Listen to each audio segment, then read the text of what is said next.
How is this sports program different from the regular games or PT sessions that happen in most other schools? So our program is different because it is comprised of three main elements. One, we have the regular sports teams, which take place in the morning: football, basketball, cricket for boys and girls. Secondly, we have the inclusive coaching sessions. These are sessions run by students, for students, and aimed at building leadership and communication skills. And finally, we have an inclusive sports day that aims to build a sense of community by bringing lots of different elements such as dance, costume making, as well as sports, so everybody in the school feels involved in the sports day. Tell me, Neil, what would you tell a sports teacher or another school leader for them to buy into this sports program? So I think to buy into this sports program, it's not about telling. I think the school leader and the teachers themselves have to experience what it's like to be part of a session. I think when they play sports in a way that's much more inclusive, where nobody feels like they're being judged on the pitch, then they themselves start to feel more like a child, having fun playing sports, getting engaged, starting to know their colleagues better. And then through this process, they can start to think, wow, this would be something that my students could even get really involved in. And I think the benefit of why a school should do it is that it adds a huge amount of value for building relationships, both between students on and off the pitch and between teachers and students.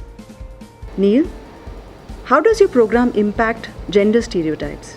So I think one major way it breaks gender stereotypes is that boys and girls are playing alongside each other, that there is no hierarchy. So a lot of the times, boys think that girls can't play sports that well, and girls feel a little sometimes insecure playing alongside the boys. But in this program, what's valued isn't the fastest, the fittest, or the strongest. It's the person who has the best attitude, the person who includes their peers way better than anyone else. So because we change the scenario of what is valued, then we change the scenario of sports completely. And thus, gender stereotypes start to disappear both inside and outside the field.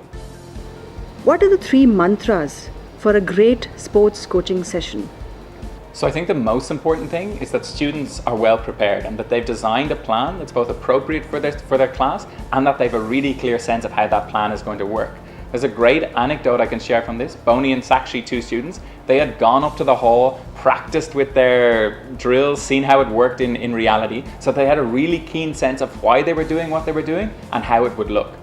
The second main thing is that during the session, the time management and moving between transition of different drills is made really seamless. This makes sure that the other students involved in the session really buy in to their coaches, even though they are students. And the third main element is that there's a really good reflection done on closing the loop, so that people really start to understand what they're learning from the session, and that it's not just an activity, but a real experience.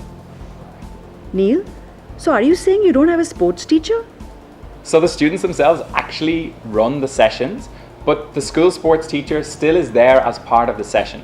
They might have run exemplar sessions earlier in the term, so students have an idea of what really a best case scenario looks like.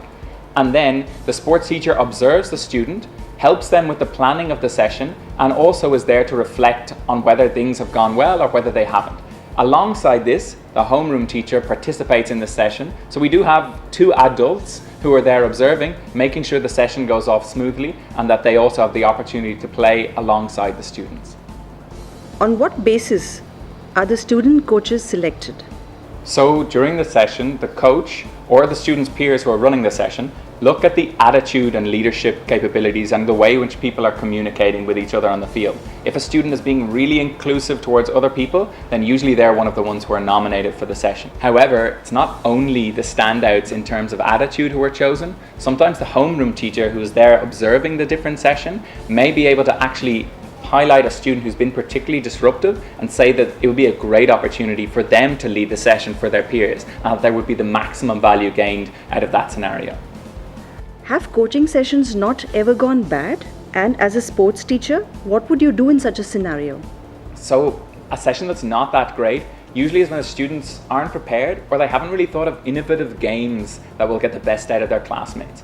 And what happens in this scenario is then a lot of time gets lost, students get distracted, negative energy comes in.